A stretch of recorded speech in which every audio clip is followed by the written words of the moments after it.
Welcome back, everybody. Today's deep dive is going to be something special. We're taking a look at The Christmas Pig by J.K. Rowling. Yeah, I was really excited to see this one pop up on the list. Yeah, it's gotten some mixed reviews, right? From bloggers, kid reviewers, parents, even some proper literary types. Yeah, for sure. Which makes it all the more interesting to really dig into it. So let's start with the basics. Christmas Eve, a little boy, Jack, loses his beloved stuffed pig. DP, right? DP, yeah. And this isn't just any old toy. This pig's been through it all with Jack. Divorce, a new stepfamily. Sounds like DP was pretty much his rock. Exactly.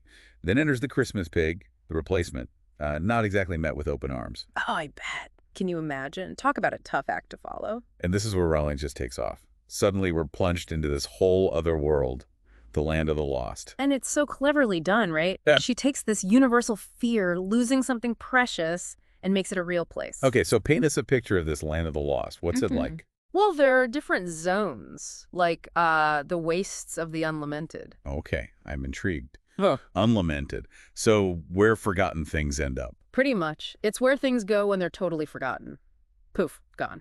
Then you've got Bother It's Gone, which is basically the dumping ground for, well, unwanted stuff. Ah, so all those unwanted Christmas presents find their way there. Right. And even feelings, like you've got the City of Mist, full of regret and hope and all those emotions that tend to get lost in the shuffle. It's amazing how she manages to make it whimsical, but also kind of philosophical. Right. Like when you think about the wastes of the elemented, it's not just about physical objects, is it? It's about memories and relationships and parts of ourselves we maybe lose over time. Yeah, the fear of being forgotten is something that hits home for a lot of people. Definitely.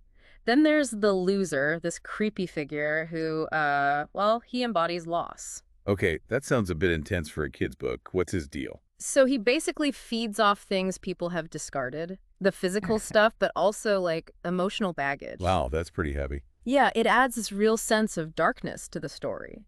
And some reviewers actually had an issue with that. They felt it was a bit much for younger readers. It's interesting, though, because that darkness kind of reflects the real pain of loss, doesn't it? Absolutely. It shows that loss is a real thing and it hurts. And for Jack, facing the loser is part of his journey to figuring out what loss means.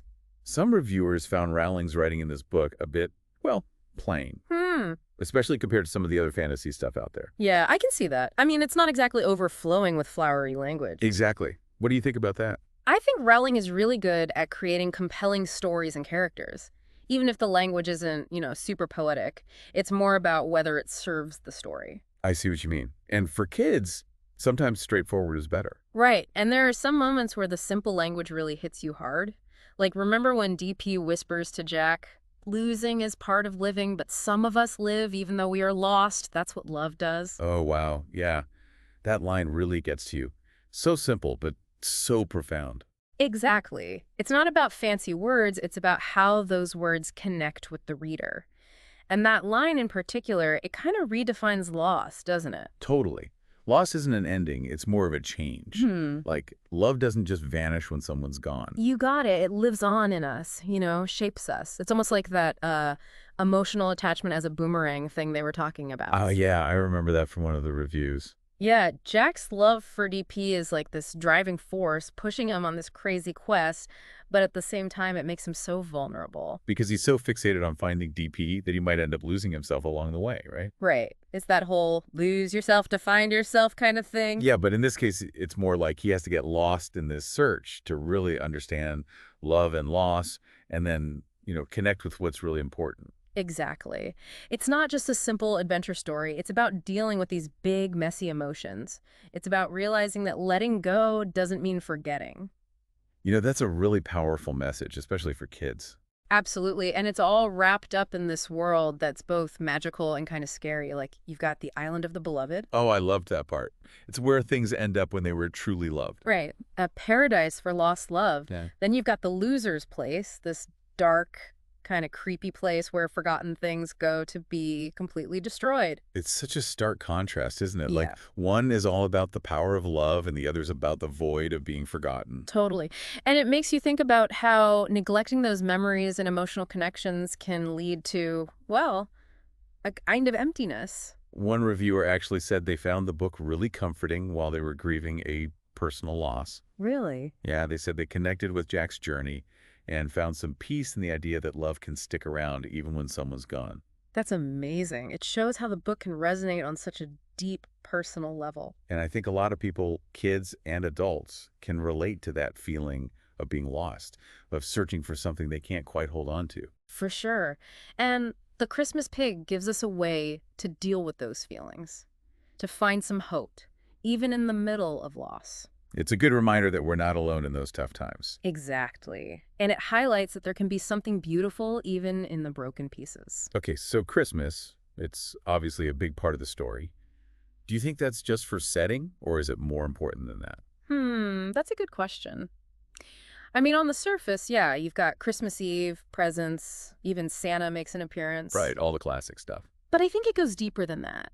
Christmas is this symbol of hope, of new beginnings. Like how it brings families together, even if things are tough. A time for forgiveness, for starting fresh. Yeah. And for Jack, Christmas is like this catalyst for his emotional journey. He faces his grief, learns to let go, and finds a new way to love. Okay, we can't forget the illustrations.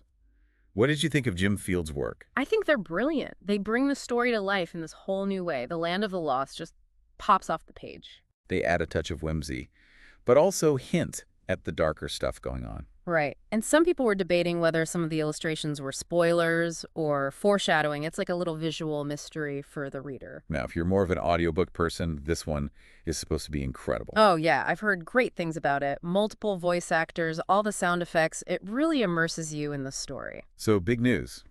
Movie adaptation is in the works. Ooh, that's going to be interesting. How do you think they'll translate something this visual and emotional to the screen? That's the big question. I mean, it's so layered with meaning. It's going to be a real challenge to capture that on film. I think it comes down to the director and screenwriter, really. Can they get to the core of the book and translate that into a movie experience? It could be really special if they get it right. For sure. And, it'll be interesting to see how they handle those darker parts. The loser could be quite scary, and there are some sad moments. Definitely. Finding that balance, staying true to the book but making it work for a wider audience, that's tough. Like, remember how they did the Harry Potter movies? They did a pretty good job of balancing the wonder and darkness, appealing to kids and adults. It's important to remember, though, that at its heart, The Christmas Pig is about hope. It's about resilience, love enduring. It's a message we need right now, Yeah. when everything seems so uncertain and there's so much loss around us. It's a story that reminds us that even when things are falling apart, there's still beauty and hope to be found. And that sometimes losing something can lead to finding something even more valuable. It's like when Jack finally gets to the island of the beloved and DP's there. It's not a happy ending. Not really, because DP's still gone in the real world. But it is peaceful, like their love didn't just disappear. Right. And it makes you think about all the things we hold on to, the stuff, the memories, the people, and how they shape us. It really does. What about you? What are some of those lost things that have stuck with you, even if they're not around anymore? Oh, wow. It's hard to choose, I guess it could be anything. A toy, a special place, even, well, someone you've lost. I think it's how those losses change us. They teach us about love and resilience. Exactly. And maybe by looking at those lost things through, like, the lens of the Christmas pig, we can find new ways to remember them. Yeah, it's like a reminder that even though things change, disappear, there's still a place for love and connection. It's like that line, some of us live even though we are lost. That's what love does. Powerful stuff. It really is. Even when someone or something is gone, it doesn't mean the love is gone too. So I guess that brings us to the end of our deep dive into The Christmas Pig. It's more than just a kid's book. Way more. It's about what it means to be human, Yeah. About how even loss can be beautiful, help you grow. Absolutely. And sometimes the journeys that take us inward to our memories and feelings, those are the most important ones. Those are the ones where we find out what love and loss really mean, what it means to truly care about something. So if you want a story that will make you think and feel and just wonder, check out The Christmas Pig. It's a good reminder that there's still magic out there, even when things seem lost, and that love, well, it can last forever. Thanks for joining us on this deep dive. We hope you enjoyed it, and we'll see you next time.